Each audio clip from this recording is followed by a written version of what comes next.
Law of parallelogram of vectors, ठीक है, और इसको हम, इसका फाइनल फॉर्मूला हम लोग आज निकालने वाले हैं। सो फटाफट जरा इसका डायग्राम मैं आप लोग के सामने रख देता हूं कि डायग्राम हम लोग किस तरह से करेंगे, ठीक है। एंड यहां पे इस तरह से हम एक वेक्टर कंसीडर कर लेते हैं। यहां पे हम लोग एक पी वेक्टर कंसीडर करेंगे, यहां पे और एक वेक्टर कंसीडर करेंगे, उसका नाम क्यू वेक्टर होगा क्लास, ठीक है। एंड आपको आपको पता होगा कि अब हमें बनाने की जरूरत है रिजल्टेंट वेक्टर, पर रिजल्टेंट वेक्टर बनाने से पहले थोड़ा मैं इस पैरेललोग्राम को कंप्लीट कर लेता हूं, ठीक है। फिर हम लोग यहां से इसके रिजल्टेंट वेक्टर को एज अ डायगोनल ड्रॉ करेंगे।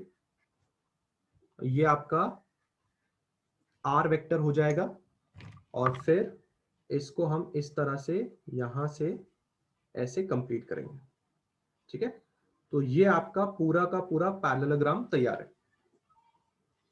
कंसिडरेशंस क्या क्या है पहले आराम आराम से देख लीजिए।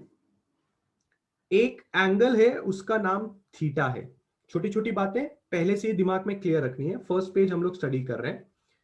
थीटा नाम का एंगल क्या है हम पहले से ही जानते हैं, पर फिर भी लिख रहा हूं। It is the angle between P vector and Q vector, यानी कि आपके दोनों वेक्टर के बीच में जो एंगल है उसको आप थीटा एंगल मान रहे हो। और एक एंगल है हमारे पास, वो है अल्फा।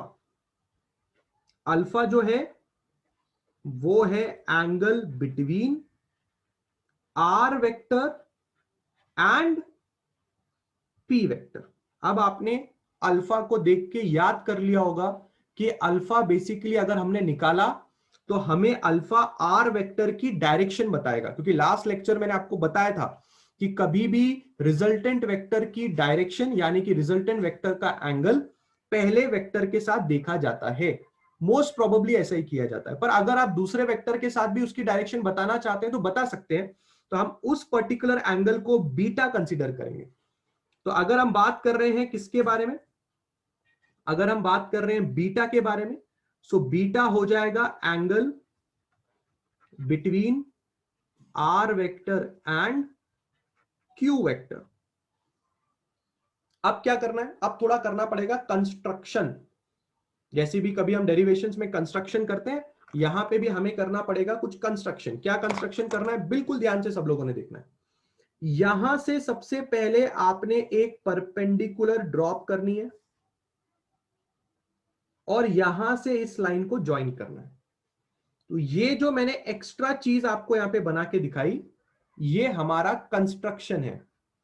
ये एंगल भी थीटा होगा, क्योंकि अगर आप नोटिस करेंगे तो अगर ये वाला वेक्टर और ये वाला वेक्टर यानी कि ये वाली लाइन और ये वाली लाइन एक दूसरे को पैरेलल है, अगर ये दोनों लाइंस एक दूसरे को पैरेलल है तो ये दोनों लाइंस हॉरिजॉन्टल के साथ जो एंगल बना रही है थीटा, वो भी सेम बनाएंगे।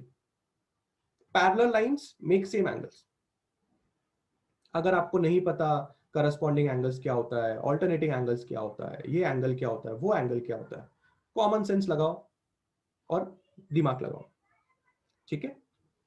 नामकरण कर लेते हैं।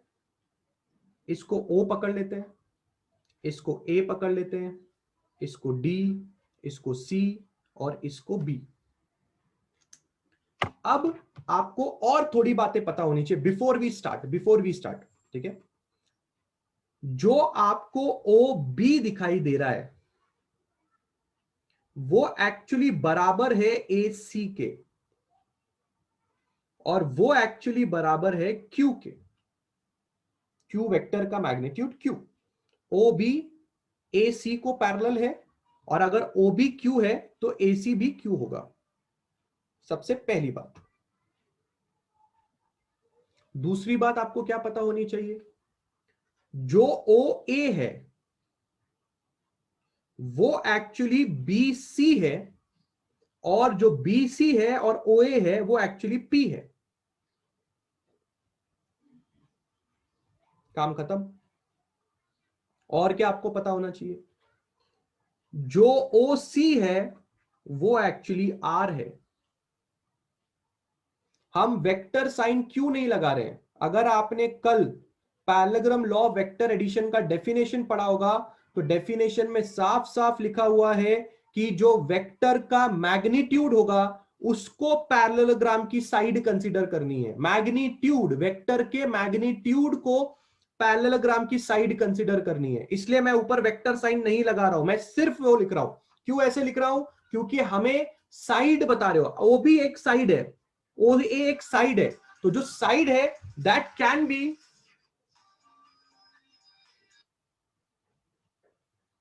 जो साइड है that can be denoted only by the magnitude, इसलिए हमने यहां पे मैग्नीट्यूड से डिनोट कर दिया। काम खत्म हो गया। और क्या बातचीत कर सकते हैं हम लोग, और क्या डिस्कशन यहां पे हो सकता है? और डिस्कशन ये हो सकता है कि अगर ये साइड को मैं Q लिख दूं और अगर मैं ये साइड को P लिख दूं तो क्या हम एक ट्रायंगल कंसीडर कर सकते हैं ADC का? मैं चाहूंगा कि आप बेसिक ज्योमेट्री में मेरा साथ दें। बेसिक ज्योमेट्री लगाऊंगा, कुछ नहीं लगाऊंगा। ADC नाम का जो ट्रायंगल है that is actually a right angled triangle. Right angled triangle में आप कॉस थीटा और साइन थीटा दोनों लगा सकते हो। अगर ये एडीसी ट्रायंगल जो कि एक राइट एंगल ट्रायंगल है, अगर मैंने इसमें सबसे पहले कॉस थीटा लगाने की कोशिश की तो क्या होगा? ये एंगल 90 डिग्री का आप देख सकते हो। कॉस थीटा का मतलब होता है adjacent upon hypotenuse, adjacent upon hypotenuse. अगर मैं इसमें साइन थीटा लगाऊंगा तो ऑपोजिट अपॉन हाइपोटेन्यूज हो जाएगा। ये बात आप भी बहुत अच्छी तरह से जानते हैं।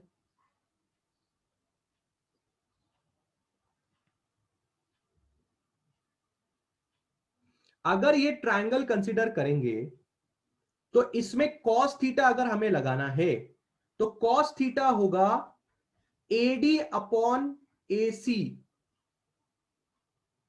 और अगर हमें साइन थीटा लगाना है तो वो होगा सीडी अपॉन एसी।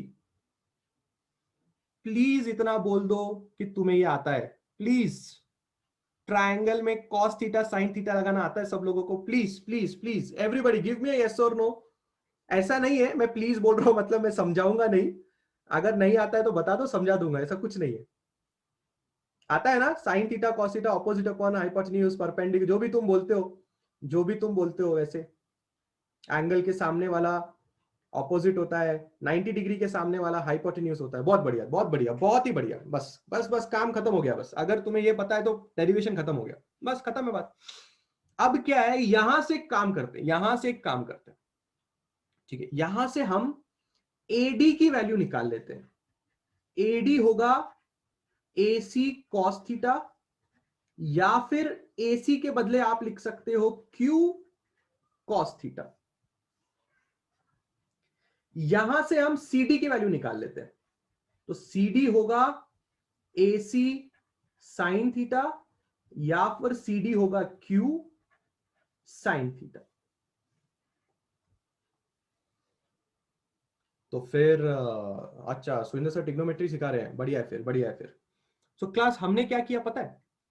इस वाले स्टेप में हमने काम किया, हम लोगों ने 90 डिग्री ट्रायंगल जो बनाया था, जो ब्लैक कलर का पार्ट आपको दिखाई दे रहा है, जो ब्लैक कलर का पार्ट आपको दिखाई दे रहा है, वो ब्लैक कलर का पार्ट आपका एक्स्ट्रा पार्ट है। तो वो एक्स्ट्रा पार्ट आपने एसी के टर्म्स में निकाल लिया। तो पहले ही क्लियर था कि एसी की वैल्यू क्यू है, ये पहले ही आपको पता था। अगर एडी की वैल्यू एसी कॉस थीटा आती है तो एसी की जगह पे मैंने क्यू लिख दिया, और अगर सीडी की वैल्यू एसी साइन थीटा आती है तो एसी की जगह पे मैंने क्यू लिख दिया। तो अब हमारे पास एडी की भी वैल्यू है और अब हमारे पास सीडी की भी वैल्यू है इन टर्म्स ऑफ क्यू। तो एडी क्यू कॉस थीटा आ रहा है और सीडी क्यू साइन थीटा आ रहा है। तो ये जो एक्स्ट्रा ब्लैक कलर का पार्ट बनाया है उसकी भी वैल्यू हमारे पास आ चुकी है। I hope everybody has understood this things. अगर हम ये दो चीजें निकाल के पहले से ही रख लेते हैं तो अब डेरिवेशन बहुत ही सिंपल हो जाएगा। Let's start. ये डेरिवेशन का ही पार्ट है, ये डेरिवेशन का ही पार्ट है। देखते हैं अब क्या करना है। ठीक है, बिल्कुल ध्यान से सब लोग का ध्यान यहां पे होना चाहिए, बिल्कुल सब लोग का ध्यान यहां पे होना चाहिए। ये होगा मेरा पेज नंबर दूसरा। ठीक है, अच्छी तरह से बात देखेंगे। मैं एक ट्रायंगल कंसीडर कर रहा हूं। I am considering a triangle ODC. अगर आप ये बड़ा वाला ट्रायंगल देख सकते हैं, राइट एंगल्ड ट्रायंगल है बड़ा वाला ओडीसी, उसको मैं कंसीडर कर रहा हूं। तो मैं कंसीडर कर रहा हूं ट्रायंगल ओडीसी, और इस ट्रायंगल में मैं पाइथागोरस थ्योरम लगाने जा रहा हूं। तो अगर मैं इस ट्रायंगल में पाइथागोरस थ्योरम लगाने जाऊंगा तो ओसी इज हाइपोटेन्यूज, ये वाला बंदा is the one of the side and this वाला बंदा इज द अनदर साइड। ठीक है, तो मेरा जो आएगा पाइथागोरस थ्योरम लगाने के बाद, ओसी का square will be O D का स्क्वायर प्लस डीसी का स्क्वायर। आप देख सकते हैं यहां से लेके यहां तक ओडी है, यहां से लेके यहां तक सीडी है, तो ओ सी का square OD square plus DC square. क्यों ना हम टेक्स्ट बुक में ही इस चीज को दिखा के पढ़े ताकि डायग्राम बाजू में हो और हमें इजीली पता चल जाए हम क्या बोल रहे हैं। हाँ, अब मुझे पेज बार बार पलटने की जरूरत नहीं है, आप लोग को यहां पे देखना है सिर्फ। हाँ, क्या आप देख सकते हैं ये वाला बंदा, ये ट्रायंगल हमने पूरा का पूरा कंसिडर किया। इस ट्रायंगल में ये हाइपोटेन्यूज है, ये वाला और ये वाला एक साइड है। तो ओसी का स्क्वायर हमने लिखा ओडी का स्क्वायर प्लस डीसी का स्क्वायर, ये ओडी का स्क्वायर प्लस डीसी का स्क्वायर। ये आपका पाइथागोरस थ्योरम यहाँ पे लग गया। अब क्या कर सकते हो आप, अब एक काम करो, ओडी जो है ओडी उसको ब्रेक करके लिखो। ओसी का square can be written as, OD को अगर आप ब्रेक करोगे तो ओडी है ओए प्लस एडी का होल स्क्वायर प्लस डीसी का होल स्क्वायर। ओडी पूरा जो लंबाई आपको दिखाई दे रही है वो दो लोगों से मिलके बनी है। एक ओए है प्लस एडी करोगे तो ओडी बन जाएगा, इसलिए ओडी को मैंने ओए प्लस एडी लिख दिया, काम खत्म हो गया। अब मुझे ये वाला बंदा A plus B the whole square के फॉर्मूले जैसा दिखाई दे रहा है, तो यार ये भी करना चाहिए। A plus B the whole square का फॉर्मूला मुझे लिखना चाहिए। ए प्लस बी का होल स्क्वायर का फॉर्मूला होगा A square plus 2 times A B plus B का स्क्वायर। ये आपका ए प्लस बी का फॉर्मूला हो गया, बचा प्लस डीसी का स्क्वायर। इस चीज को डालो एक डब्बे में और इसको मान लो इक्वेशन नंबर 1। क्या इक्वेशन नंबर 1 कैसे आया, सब लोग को समझा? बेसिक है क्लास, एकदम बेसिक है, एकदम बेसिक है, कोई टेंशन लेने वाली बात नहीं। बोलिए समझ में आया? A square plus B square का फॉर्मूला आता है A square plus 2ab plus B square. Everybody is understanding? OD को ब्रेक करके लिखा, ब्रेक करने के बाद उसका उसमें A plus B the whole square का फॉर्मूला लगा दिया, काम खत्म हो गया।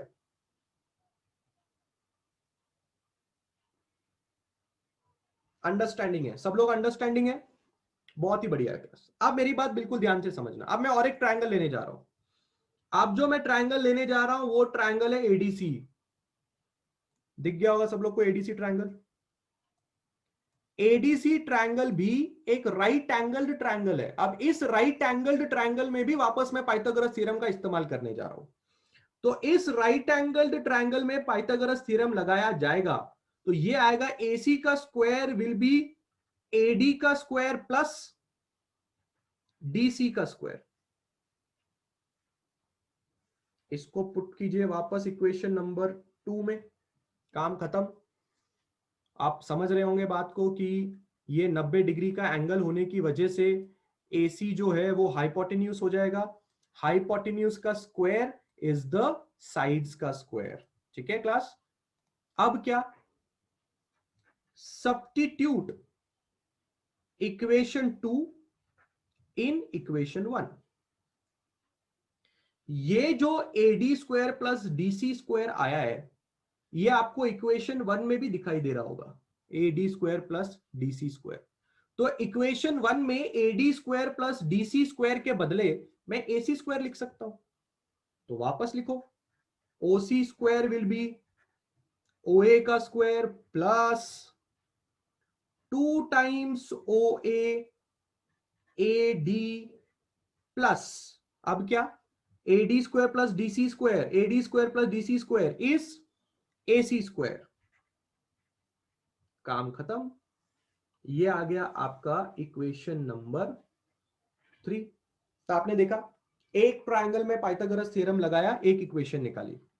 दूसरे ट्रायंगल में पाइथागोरस थ्योरम निकाला, दूसरी इक्वेशन निकाली। पहले दूसरे इक्वेशन को पहले इक्वेशन में सब्स्टिट्यूट किया और अब हमारे पास एक फाइनल इक्वेशन आ गई है। अब सिर्फ और सिर्फ हमें इसमें वैल्यूज को सब्स्टिट्यूट करना है। देखते हैं वैल्यू सब्स्टिट्यूट करने के बाद हमें क्या मिलता है। ओसी का स्क्वायर कौन है भाई? ओसी, ओसी तो आर है, आर का स्क्वायर, बहुत बढ़िया। ओए, ओए का स्क्वायर, ओए कौन है? ओए तो पी है, पी का स्क्वायर प्लस 2 टाइम्स ओ ए यानी कि पी। एडी, एडी कौन है? एडी अभी तो निकाला एडी की वैल्यू, कहां है भाई एडी? एडी ढूंढो, AD, AD is Q cos theta. अभी निकाल के रखा था एडी की वैल्यू, क्यू कॉस थीटा। तो एडी के जगह पे मैं लिखूंगा Q cos theta plus AC कौन है भाई? किधर है एसी? ये है एसी, एसी माने ओबी, ओबी माने क्यू। थोड़ा अच्छे से, under root of P square plus Q square plus 2PQ cos theta put करें एक डब्बे में और हाजिर है आपका फाइनल फॉर्मूला। सिंपल है, सिंपल है। पहले ही सब सब्स्टिट्यूशंस लिख के दिए, बस एक बार उसको आपने रिवीजन देना है तो आपको बात समझ में आ जाएगी। ओसी बिल्कुल डायग्राम से देखना है आपने, ओसी आर है, ओसी की जगह पे मैंने आर लिख दिया। ओ ए, ओ ए पी है, ओ ए की जगह पे पी लिखा, वापस ओ ए की जगह पे पी लिखा। पर एडी जो है उसकी वैल्यू मैंने अभी अभी निकाली थी। एडी की वैल्यू जो निकाली थी, अगर आपको याद आएगा, तो एडी की वैल्यू थी क्लास क्या? एडी की वैल्यू थी क्यू कॉस थीटा, बराबर है। तो आप देख सकते हैं एडी की जगह पे क्यू कॉस थीटा लिख दिया। और एसी कौन है? एसी एक्चुअली ओबी है, तो एसी के जगह पे क्यू सब्स्टिट्यूट कर दिया। बस फिर आपने यहां का स्क्वायर, इसको रूट बना दिया, पी स्क्वायर और क्यू स्क्वायर को साथ में लिख के फाइनल आंसर कर दिया, खत्म हो गई कहानी। हाँ या ना हो जाए? ग्रेट है, एवरीबॉडी ग्रेट है, समझ में आ रहा है? सिंपल था डेरिवेशन, एकदम एकदम simple derivation, no tension, simple derivation, no tension. वैसे तो ये डेरिवेशन एग्जाम में पूछ सकता है आप लोगों को, पर अगर आपका कॉन्फिडेंस लेवल हाई है तो रट्टा मारने की भी जरूरत नहीं पड़ेगी। सब लोग अंडरस्टैंडिंग है, सब लोग अंडरस्टैंडिंग है, बहुत ही बढ़िया है, बहुत ही बढ़िया है। अब मैंने क्या निकाला? अब मैंने निकाला क्लास फॉर्मूला। अब मुझे और एक चीज निकालनी है, अब तो मुझे और एक चीज निकालनी है। क्या है और एक चीज? ये होगा मेरा पेज नंबर 3। मुझे अल्फा निकालना है। क्या निकालना है क्लास? मुझे अल्फा। अल्फा क्या है? देखो अल्फा कहां पे दिखाई दे रहा है, दिख रहा है अल्फा? ये रहा अल्फा, मुझे ये अल्फा निकालना है, ठीक है। तो ये वाला ट्रायंगल मैं वापस कंसीडर करूंगा, और मैं अल्फा क्यों निकाल रहा हूं ये बात भी तुम्हें बहुत अच्छे से पता है।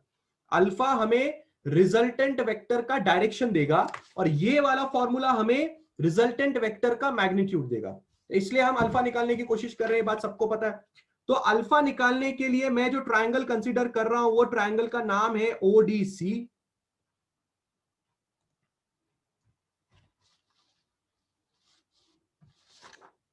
आंचल, आप इधर ही हो ना आंचल? कि आपने लेट ज्वाइन किया, क्या हो गया? इधर ही थे ना? फिर कैसे कैसे आपने स्टेप नहीं देखा? अच्छा, दो आंचल है क्या? एक आंचल यादव है। हाँ आंचल, ये देखो, AD square plus DC square की वैल्यू हम लोगों ने एसी स्क्वायर अभी अभी निकाली इस ट्रायंगल में पाइथागोरस सब्स्टिट्यूट करके, दिखा? इसलिए AD square plus CD square के बदले हम लोगों ने एसी स्क्वायर लिखा। Anchal Yadav, did you understand? ये पूरा हटके ये AC स्क्वायर आया है, और ये वैल्यू हमने इस ट्रायंगल में पाइथागोरस थ्योरम लगा के की है। ठीक है क्लास, एक बात अच्छी तरह से याद रखना, आप नोटिस कर सकते हो मैं भगाता नहीं हूं, मैं इतनी आराम से लिखता हूं और इतने आराम से बोलता हूं कि आपका ध्यान हो। फिर भी अगर छूट गया, कभी ऊपर नीचे हो गया, बता दीजिए, डोंट टेक टेंशन, बता दीजिए। ठीक है, बट अगर लेट ज्वाइन करते हो या कुछ करते हो, फिर उम्मीद मत रखना कि सर बताओ मैं लेट आया, ऐसा वैसा नहीं। ठीक है, क्लियर। आगे बढ़ रहे हैं, सबका ध्यान यहाँ पे होना चाहिए। हम लोग अल्फा फाइंड आउट कर रहे हैं, अल्फा अल्फा अल्फा फाइंड कर रहे हैं। मैंने ट्रायंगल ले लिया है, सब लोग के दिमाग में ट्रायंगल होगा। अब याद करिए, जब भी डायरेक्शन निकालते हैं तो डायरेक्शन हरदम टैन के फॉर्म में निकालते हैं, टैनजेंट में निकालते हैं। तो मैं इस ट्रायंगल में टैन अल्फा लगाने की कोशिश करूंगा। क्या कोई मुझे बता सकता है इस ट्रायंगल में टैन अल्फा कैसे आएगा? कम ऑन एवरीबॉडी, क्या कोई मुझे बता सकता है इस ट्रायंगल में टैन अल्फा क्या होगा? tan alpha opposite upon adjacent, right? Tan alpha opposite upon adjacent, can I write it as CD upon OD? CD upon OD, tan theta is opposite upon adjacent. I hope everybody is understanding this. ठीक है class, tan alpha बराबर CD बराबर OD क्या है? OD क्या है? OD है OA plus AD, है ना? OD को हम लोग ब्रेक कर सकते कि नहीं कर सकते क्लास? पहले तो मुझे ये बताओ, CD अपॉन OD सबको समझा क्या? क्या उसमें भी प्रॉब्लम है? CD अपॉन OD क्लियर है क्या सब लोग को? CD अपॉन OD क्लियर है क्या? टैन अल्फा, अल्फा टैन का एंगल होता है ऑपोजिट अपॉन एडजेसेंट, ये समझा है क्या? पक्का, उसमें किसी को तकलीफ नहीं हो रही है ना? डन है ना सब लोग? उसमें CD अपॉन OD में डन है ना? डन है। फिर तुमको ये स्टेप समझा कि मैंने OD के बदले OA प्लस AD लिखा, OD के बदले OA प्लस AD लिखा, बराबर है? क्लियर? हाँ, अब क्या करना है? tan अल्फा बराबर, अब वैल्यू पुट करो। CD की वैल्यू तुम्हें पता है क्या? CD की वैल्यू तुमने निकाल के रखी है कि नहीं निकाली? क्या CD की वैल्यू है? देखो CD की वैल्यू क्या है? Q sine theta. CD की वैल्यू क्या है? Q साइन थीटा, पहले से निकाल के रखा है, बराबर है ना? तो फिर CD के बदले मैं लिखूंगा Q साइन थीटा। OA क्या है? OA OA OA बताओ, OA OA बताओ, OA किधर है? OA, ये देखो OA P, बराबर है? तो नीचे OA के बदले P प्लस AD किधर है क्लास? AD मुझे लगता है AD भी मैंने पहले से निकाल के रखा है। कितना है AD? Q cos थीटा, दिखा? AD Q cos थीटा दिखा? AD दिख रहा है यहां पे, उसके बदले मैं लिख रहा हूं Q cos थीटा। और अगर आप अल्फा निकालना चाहते हो तो tan inverse Q sine theta upon P plus Q cos theta, आपका अल्फा का फॉर्मूला तैयार है। बस इतना समझना था AD और CD की वैल्यू कैसे आई। अगर आपने नोटिस किया होगा तो हर जगह पे AD और CD की वैल्यू हमें पुट करने का कमाल आ रहा है, ठीक है ना? टैन इनवर्स बेटा लॉग बुक की मदद से निकलेगा, टैन इनवर्स हम लॉग बुक की मदद से निकालते हैं, ठीक है? कभी एक लेक्चर में पक्का लॉग बुक से tan inverse, cos inverse, sine inverse कैसे निकालते हैं उस बारे में जरा हम लोग चर्चा करेंगे, ठीक है? उसके बारे में चर्चा करेंगे। अभिषेक रोकले, देखिए कैसा हुआ पता है क्या? CD के बदले हमने Q साइन थीटा सब्स्टिट्यूट किया, OA के बदले P सब्स्टिट्यूट किया, और AD के बदले Q sine Q cos theta substitute किया। ये पहले से निकाला है हम लोगों ने, ठीक है ना? पहले से निकाला है हम लोगों ने। अब अल्फा इधर रह गया, ये टैन जब उधर जाता है तो वो इनवर्स में चले जाता है, इसलिए उसको टैन इनवर्स लिखता है। इनवर्स ट्रिग्नोमेट्री पढ़ेंगे तो वहां पे भी आपको एक चीज काम आएगी। बोलिए क्लास, क्या आपको अल्फा और आर का फॉर्मूला समझ में आया? Was the derivation simple enough? इतना भी कुछ हेक्टिक डेरिवेशन नहीं है, इतना भी कुछ हेक्टिक डेरिवेशन नहीं है क्लास। क्या बोलते हैं सब लोग? कम ऑन एवरीबॉडी, हाँ या ना हो जाए? हाँ या ना हो जाए? समझ में आ रहा है? क्या हमें समझ में आ रहा है? बहुत ही बढ़िया क्लास, बहुत ही बढ़िया। सो विद दिस हम लोगों ने कौन सा टॉपिक कंप्लीट किया है मैं आपको बता देता हूं, ठीक है? कौन सा टॉपिक कंप्लीट किया मैं? वरदान आ रहा है, वरदान आ रहा है, वरदान जो आप बोल रहे हो ना आ रहा है, ठीक है। जो टॉपिक हमने कंप्लीट किया है वो मैं आपको बता देता हूं। जो टॉपिक हमने कंप्लीट किया है वो टॉपिक ये है कि अगर दो वेक्टर्स ना तो सेम डायरेक्शन में है ना ही ऑपोजिट डायरेक्शन में है तो हम ट्रायंगुलर लॉ वेक्टर एडिशन और पैरेललोग्राम लॉ वेक्टर एडिशन का इस्तेमाल करेंगे। पर ट्रायंगुलर लॉ वेक्टर एडिशन और पैरेललोग्राम लॉ वेक्टर एडिशन का फॉर्मूला सेम है, खाली डायग्राम में फर्क है। पर फॉर्मूला पिछले लेक्चर्स में मैं गला फाड़ फाड़ के आपके सामने रख रहा था, बस मैंने ये नहीं बताया कि ये फॉर्मूला आया कैसे, मैंने ये नहीं बताया कि अल्फा का फॉर्मूला आया कैसे। तो आज के लेक्चर में हमने वो वाला डेरिवेशन भी इजीली चेक कर लिया, ठीक है। अब एक और चीज बाकी है, अगर आपको याद होगा तो पिछले 2 लेक्चर से या 1 लेक्चर से मैं एक और फॉर्मूला गला फाड़ फाड़ के आपको सिखा रहा हूं और आप लोग को फॉर्मूला याद हो गया होगा। अंड किसी भी वेक्टर का मैग्नीट्यूड निकालने का फॉर्मूला याद आया किसी को? अंडर रूट ऑफ 2 का स्क्वायर प्लस 3 का स्क्वायर करते फटाफट वेक्टर का मैग्नीट्यूड आता है। कल भी लेक्चर में हमने वो फॉर्मूला बहुत बार यूज किया है, याद आया सब लोगों को कौन से फॉर्मूले की बात कर रहा हूं? ऐसे 3 फॉर्मूले थे जिनका मैंने कोई डेरिवेशन नहीं बताया पर यूज करना सिखा दिया। ये एक फॉर्मूला था, ये अल्फा शायद आपने आज पहली बार देखा होगा पर अल्फा के बारे में डिस्कशन हो गया था। आर का एक फॉर्मूला याद आ रहा है आपको? किसी भी वेक्टर का मैग्नीट्यूड निकालने का फॉर्मूला याद आ रहा है सब लोग को? Everybody is understanding that formula? पक्का? Same triangular law vector addition में और पैरेललोग्राम लॉ वेक्टर एडिशन के फॉर्मूले दोनों के दोनों मैग्नीट्यूड के और अल्फा के यानी कि डायरेक्शन और मैग्नीट्यूड के सेम हैं। यही फॉर्मूला ट्रायंगुलर में भी लगाना है, यही फॉर्मूला पैरेललोग्राम में भी लगाना है। ये बात सबको समझ में आ रही है? आर और अल्फा का फॉर्मूला ट्रायंगुलर लॉ में और पैरेललोग्राम लॉ में सेम होगा। I hope this is clear in everybody's mind, ठीक है। अब हम एक नया टॉपिक स्टार्ट कर रहे हैं, यानी कि अब हम वो वाला फॉर्मूला निकालने की कोशिश करेंगे जो वाला फॉर्मूला मैं तुम्हें कल से लगाना तो सिखा दिया है पर बताया नहीं कि आया कहां से। वो वाला फॉर्मूला अभी हम निकालने की कोशिश करेंगे, ठीक है। चलिए, ये होगा मेरा पेज नंबर 4 और जो टॉपिक का नाम है क्लास, उसको बोला जाता है रिजोल्यूशन ऑफ वेक्टर्स, ठीक है क्लास। ट्रायंगुलर लॉ में और टाइप्स के लॉ हैं? नहीं, ट्रायंगुलर लॉ में और टाइप्स के लॉ नहीं है, सिर्फ ट्रायंगुलर लॉ वेक्टर एडिशन है, पैरेललोग्राम लॉ वेक्टर एडिशन है, एक को पॉलीगॉन लॉ वेक्टर एडिशन भी बोलते हैं। बस वो ट्रायंगुलर लॉ बार बार लगाने को पॉलीगॉनल लॉ बोलते हैं, एसोसिएटिव करने वाले हैं। एसोसिएटिव है, कम्यूटेटिव लॉ है, उसके बाद एक पॉलीगॉन है, वो भी करने वाले हैं। बट मैं जो फ्लो आपको समझा रहा हूं वो फ्लो पहले आपके दिमाग में फिट कर लीजिए।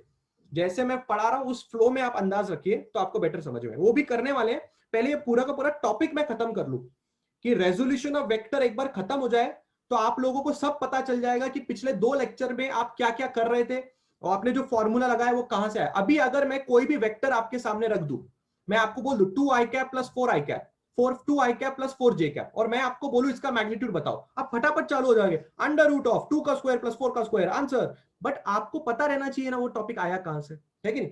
तो पहले मैं ये कंप्लीट कर लेता हूं रिजोल्यूशन ऑफ वेक्टर, फिर हम लोग वापस जाने वाले, वापस मतलब आप लोग के लिए कुछ वापस नहीं है, टेक्स्ट बुक के हिसाब से वापस जाने वाले। फिर हम लोग ट्रायंगुलर लॉ वेक्टर एडिशन में हम लोग एसोसिएटिव लॉ, कम्यूटेटिव लॉ है वो सब भी देखने वाले। पर मैं आपसे क्या कह रहा हूं, अभी थोड़ी देर पहले मैंने लिया 12th का लेक्चर, ठीक है। किसका लेक्चर लिया मैंने? 12th का लेक्चर लिया। ये 12th का लेक्चर है, उसका हम लोग रोटेशनल डायनामिक्स नाम का 12th का एक चैप्टर है वो हम कर रहे हैं, ठीक है क्लास। तो अभी रोटेशनल डायनामिक्स में हम लोग पढ़ रहे थे कोनिकल पेंडुलम नाम का एक टॉपिक हम लोग पढ़ रहे थे, ठीक है। अब देखो 12वीं में कोनिकल पेंडुलम का हम टॉपिक पढ़ रहे हैं। तुम्हें नहीं समझा रहा कोनिकल पेंडुलम क्या होता है, तुम्हें मैं ये समझाने की कोशिश कर रहा हूं कि अगर तुमने आज रेजोल्यूशन ऑफ वेक्टर नाम के टॉपिक को ठीक से नहीं समझा तो 12वीं में आने के बाद अगर सामने वाले टीचर ने तुम पे मेहरबानी करके तुम्हें समझा दिया तो अच्छी बात है, नहीं तो डायरेक्टली कोई ये बोलेगा 11वीं क्लास में रेजोल्यूशन ऑफ वेक्टर सीखा है, धड़ाधड़ बना देगा, काम खत्म हो जाएगा। जैसे कि आज जब मैंने ये टॉपिक पढ़ाया तो इसमें रेजोल्यूशन ऑफ वेक्टर लग रहा है, एक्चुअली इस टॉपिक नहीं, इसके पिछले 3-4 टॉपिक्स में रेजोल्यूशन ऑफ वेक्टर ही लगे जा रहा है। पर अगर आपको ये टॉपिक 11th क्लास में नहीं आपने ध्यान दिया, नहीं समझा, नहीं इसका इंपॉर्टेंस समझा, तो 12th क्लास में आने के बाद आपको पूरा का पूरा चैप्टर ही नहीं समझेगा, क्योंकि आपको यही नहीं समझेगा कि ये कैसे हुआ। जब डायग्राम नहीं समझेगा तो डेरिवेशन कैसे समझेगा। इसलिए बोल रहा हूं, जो भी टॉपिक है, जैसा भी टॉपिक है, हर एक का कहीं ना कहीं इंपॉर्टेंस है। इसलिए 11th स्टैंडर्ड को हल्के में नहीं लेना है। 10वीं में आपको 90% आए हो, 95 आए हो, 99 आए हो, कोई फर्क नहीं पड़ता। 11th स्टैंडर्ड में अगर आपने पढ़ाई नहीं की तो जितने भी परसेंटेज आपको 10th स्टैंडर्ड में आए उससे 30% परसेंटेज कम आपको 11th स्टैंडर्ड में आएंगे। अगर आपको 11th स्टैंडर्ड में 10th स्टैंडर्ड में 95 आए, 95 माइनस 30 कर लो, उतना आपका 11th स्टैंडर्ड का परसेंटेज है। ये बात लिख के ले लो मेरे से, अगर आप पढ़ाई नहीं करोगे तो। There is a huge difference between 11th standard and 10th standard. और मैं नहीं चाहता, अगर कोई बंदा 10th स्टैंडर्ड में 95 लाया है तो मैं चाहता हूं कि 11th स्टैंडर्ड में 90s में ही रहे। अगर 80s में 10th स्टैंडर्ड में परसेंटेज है तो 80s में रहे। अगर 70s वाला बंदा 80 में जाने की कोशिश करो, 80 वाला बंदा 90 में जाने की कोशिश करो। सो क्लास अच्छी तरह से मेरी बात को समझना कि रेजोल्यूशन ऑफ वेक्टर नाम का टॉपिक क्या है। ठीक है, सबसे पहली बात जो हमें समझ में आई जब हम ये पूरा टॉपिक पढ़ रहे थे, है ना, तो सपोज कीजिए कि ये एक एक्स एक्सिस और वाई एक्सिस है जिसके बारे में मैं हर बार बात करता हूं, और यहां पे एक वेक्टर है, उसका नाम आर वेक्टर है, बराबर। अगर मैं आपको पहला सवाल पूछूं कि क्या ये वेक्टर एक्स एक्सिस में है, आपका जवाब होगा नहीं। क्या ये वेक्टर वाई एक्सिस में है, आपका जवाब होगा नहीं। प्योरली ना तो एक्स में है, प्योरली ना तो वाई में है, ये एक्स और वाई के एग्जैक्टली बीच में है। इसका क्या मतलब समझ में आता है? इसका यह मतलब समझ में आता है कि R vector has a component in x-axis and y-axis। क्या बोला गया, क्या बोला है? किस तरह से आप सामने वाले इंसान को समझाते हो कि ये जो आर वेक्टर है, ये आर वेक्टर x और y के बीच में है, इसलिए इस आर वेक्टर का कुछ भाग, कुछ हिस्सा, कुछ कंपोनेंट एक्स एक्सिस को बिलोंग करता है और कुछ भाग, कुछ कंपोनेंट वाई एक्सिस को बिलोंग करता है। तो फिर सामने वाले इंसान ने बोला उसको कैसे डिनोट करेंगे हम लोग? तो टक टक टक टक करके एक परपेंडिकुलर यहां, और टक टक टक टक करके एक पेंडुलम यहां, परपेंडिकुलर यहां, यहां पे एक एरो, यहां पे एक एरो, इसको आर वाई, इसको आर एक्स, इस वाले एंगल को थीटा पकड़ लो। तो आप सामने वाले इंसान को क्या बताने की कोशिश कर रहे हो? आप सामने वाले इंसान को यह बताने की कोशिश कर रहे हो कि आर वेक्टर जो है वो actually R X vector plus are Y vector के मिलने से बनता है। आप इसको अलग वे में भी लिख सकते हो। आप लिख सकते हो r vector r x i cap है plus are y j cap है। एग्जाम्पल की तौर पे, अभी तक से आप 2-3 लेक्चर के, आज चौथा 5वां लेक्चर आप अटेंड कर रहे हो। एग्जाम्पल के तौर पे जब मैं ऐसे लिखता था r vector is equal to 2 i cap plus 3 j cap, तो जरा इसको देख के समझो कि ये क्या होता था और ये क्या होता था। बिल्कुल ध्यान से देख के समझेंगे, आपको समझ में आ रहा है। आर वेक्टर की जो वैल्यू है, अगर वो आई कैप और जे कैप दोनों में है, इसका मतलब आपको एक बात समझ में आ रही है कि उसके कंपोनेंट एक्स में और वाई में है। इस वाली चीज को और इस वाली चीज को जरा ध्यान से मैच करके देखिए कि हम क्या बोलने की कोशिश कर रहे हैं। बट आप भी बहुत अच्छी तरह से जानते हो कि 2+3 करने से आपको आर वेक्टर नहीं मिलेगा, आप भी बहुत अच्छी तरह से जानते हो। ठीक है, 2+3 करने से आपको आर वेक्टर नहीं मिलने वाला, यह बात आप बहुत अच्छी तरह से जानते हो। हमें यह बताना है कि इस आर एक्स की वैल्यू कितनी होगी और इस आर वाई की वैल्यू कितनी होगी। अगर निकालना पड़े तो जनरली हम इस आर एक्स की वैल्यू और आर वाई की वैल्यू को कैसे निकालेंगे, हम इस बारे में चर्चा करना चाहते हैं। तो अगर आप इस आर एक्स की वैल्यू को निकालना चाहते हैं तो क्यों ना ये ट्रायंगल कंसीडर कर लिया जाए इस तरह से। एक ट्रायंगल कंसीडर कर लेता हूं मैं, ट्रायंगल ओ बी ए, ठीक है।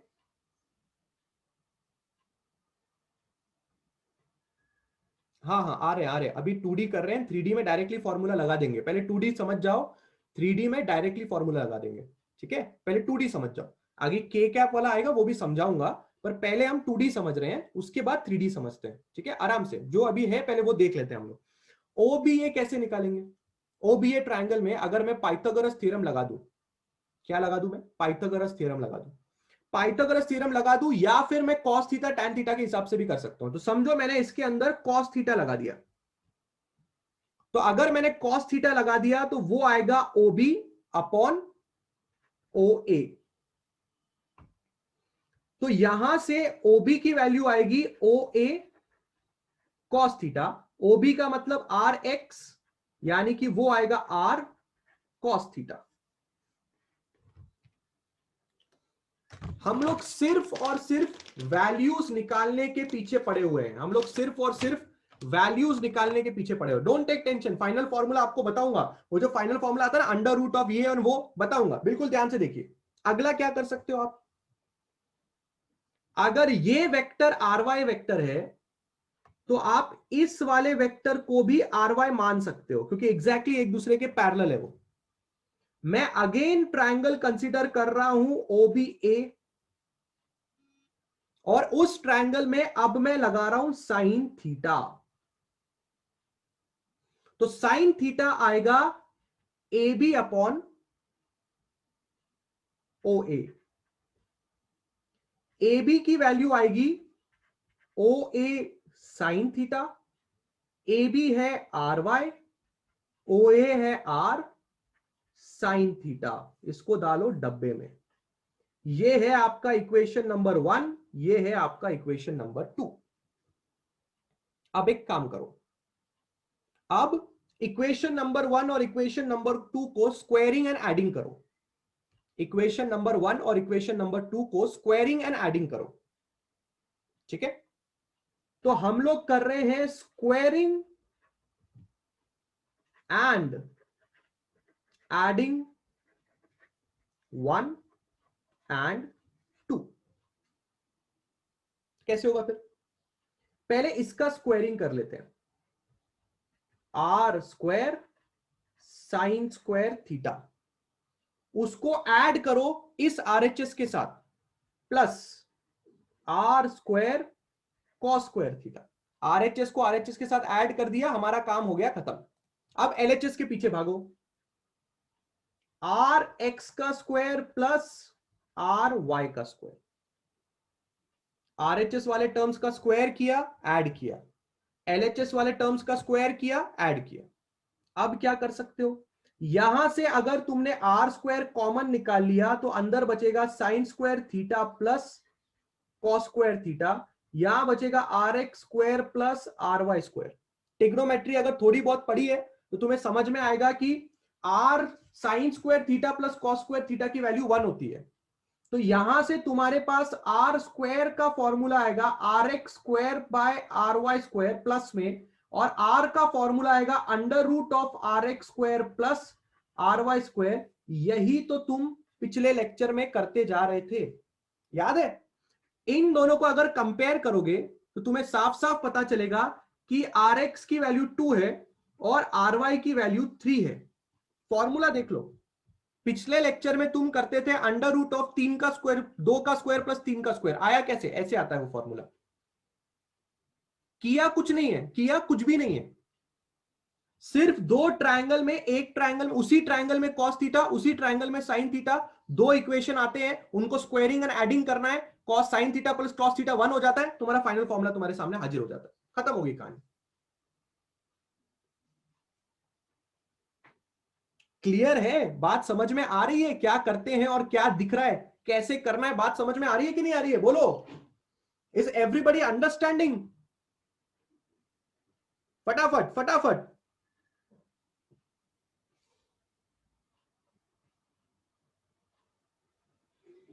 बहुत ही बढ़िया, बहुत ही बढ़िया, बहुत ही बढ़िया। तुम्हें क्या चीज अंडरस्टैंड करनी है, तुम्हें क्या चीज अंडरस्टैंड करनी है, पहले ये बात ध्यान से समझना। तुम्हें जो भी वेक्टर दिया हुआ होगा, अगर वो प्योरली एक्स और प्योरली वाई में नहीं है, अगर वो प्योरली एक्स और प्योरली वाई में नहीं है, मतलब उसके पास ऐसे कुछ कंपोनेंट्स हैं जो दोनों में लाई करते हैं। ये बात तुम्हें सबसे पहले समझनी पड़ेगी, जो मैं पिछले लेक्चर्स में भी समझा चुका हूं।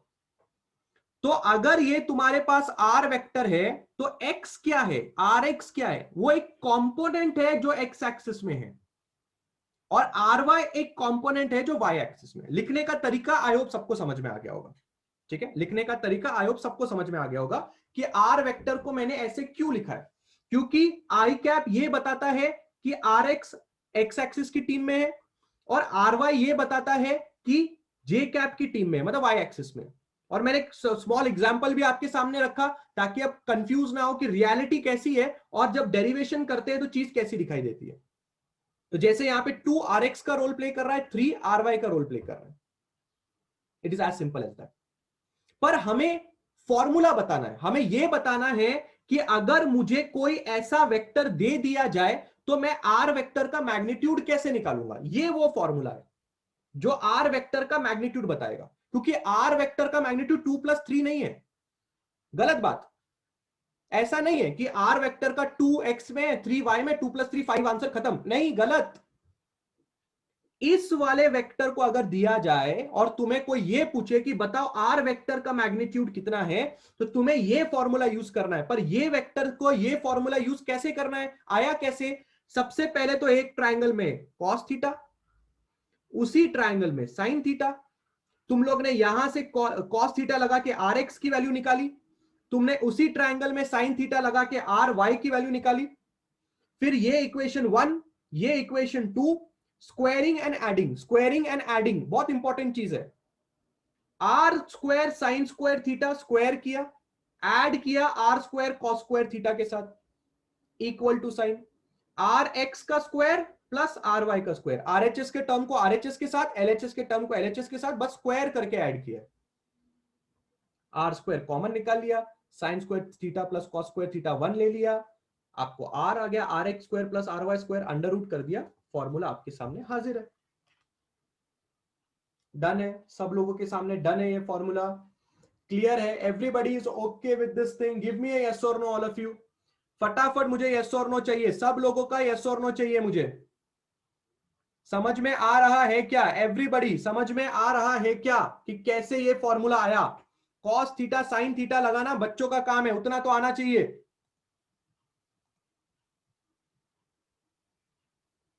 स्क्वायरिंग एंड एडिंग भी आना चाहिए। बहुत ही कमाल है, बहुत ही कमाल है। पर अगर कोई आपको यह बोले कि हमें थीटा भी बताओ, अगर कोई हमें यह बोले कि हमें थीटा भी बताओ, तो फिर कैसे करेंगे। थीटा भी निकालना है, तो थीटा निकालना है तो क्या फर्क पड़ता है, निकाल सकते हैं थीटा, बहुत आसान काम है थीटा निकालना। अपने पास पहले से ही दो इक्वेशंस है, 1 और 2, क्यों ना इसी इक्वेशंस का इस्तेमाल करके थीटा निकाल लिया जाए। कैसे निकाल सकते हैं, ये होगा हमारा 5वां पेज नंबर। अगर मैं डिवाइड करूं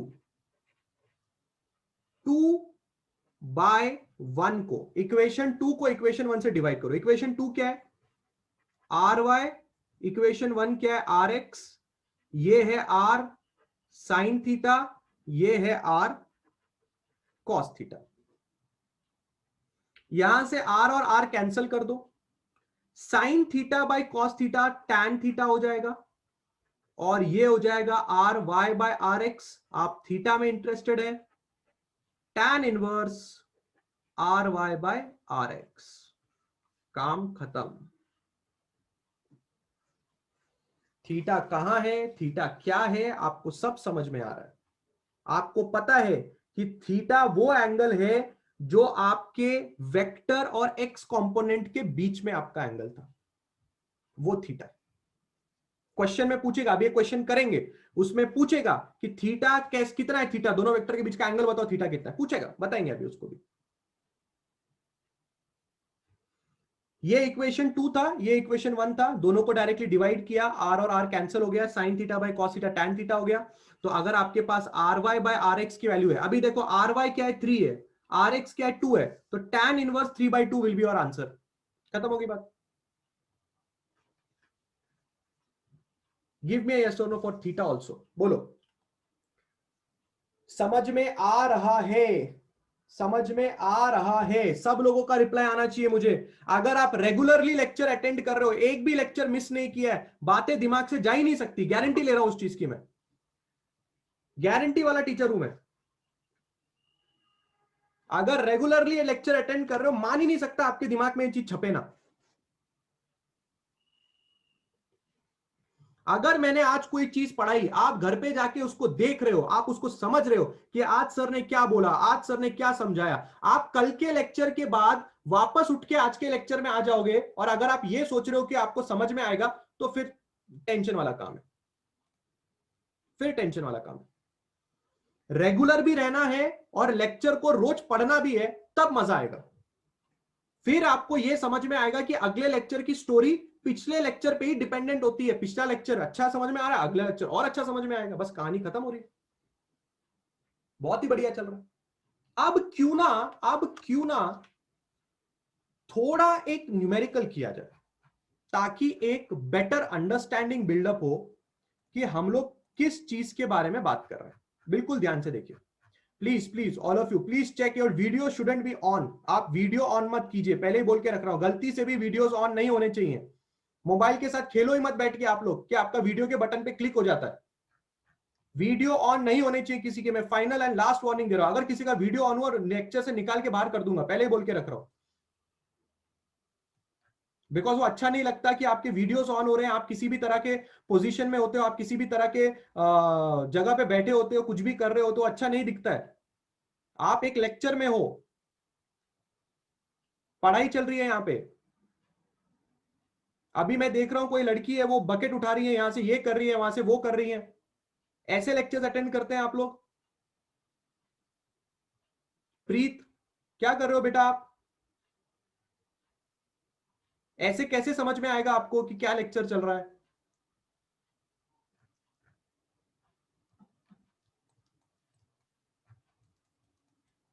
आगे बढ़ रहा है, बहुत ही बढ़िया, आगे बढ़ रहे हैं। थर्ड वाला जो क्वेश्चन है, शायद ये क्वेश्चन हम लोगों ने पिछले लेक्चर में बचा के रखा था, या हुआ था मुझे नहीं पता, शायद मैंने ऐड कर दिया था, आगे की चीज हमें करनी थी। थर्ड क्वेश्चन में वापस आप लोगों के लिए ट्राई कर, मुझे नहीं पता हुआ नहीं हुआ, कर देते हैं। ध्यान से पढ़ो, थर्ड क्वेश्चन में क्या बोल रहा है, बिल्कुल ध्यान से पढ़ना है आपने। थर्ड क्वेश्चन में वो क्या बोल रहा है? थर्ड क्वेश्चन में बोल रहा है, मेरे पास एक v1 वेक्टर है, उसकी वैल्यू 2 आई कैप है, -3 j कैप है। मैंने बोला बहुत ही बढ़िया, बहुत ही बढ़िया बोला मैंने। फिर वो बोलता है मेरे पास एक v2 वेक्टर है, उसकी वैल्यू -6 आई कैप है, +5 j कैप है। बहुत ही बढ़िया। अब क्या आगे बोलता है, determine the magnitude and direction of v1 plus v2 vector. देखा क्या बात किया? मैग्नीट्यूड बताओ, डायरेक्शन बताओ v1 प्लस v2 वेक्टर का। तो सबसे पहले क्या मैं v1 प्लस v2 करना जानता हूं? हाँ, मैं कर लेता हूं। v1 vector plus v2 vector तो करना है, डायरेक्टली कर लो।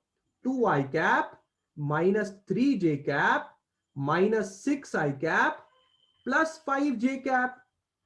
तो v1 vector plus v2 vector, 2 i cap plus 6 I cap कितना होगा क्लास? 2 में 6 जाएगा, कितना होगा क्लास? -4 आई कैप, -3 j कैप, और +5 k cap, +2 sorry j cap. आया? 6 में से 2 जाएगा, -4 बचेगा, 5 में से 3 जाएगा, 2 बचेगा।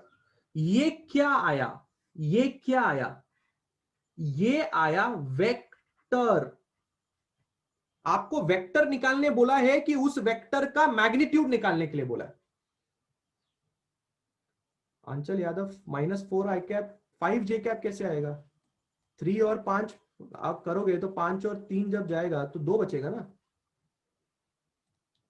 क्लास मैंने सही लिखा है क्या?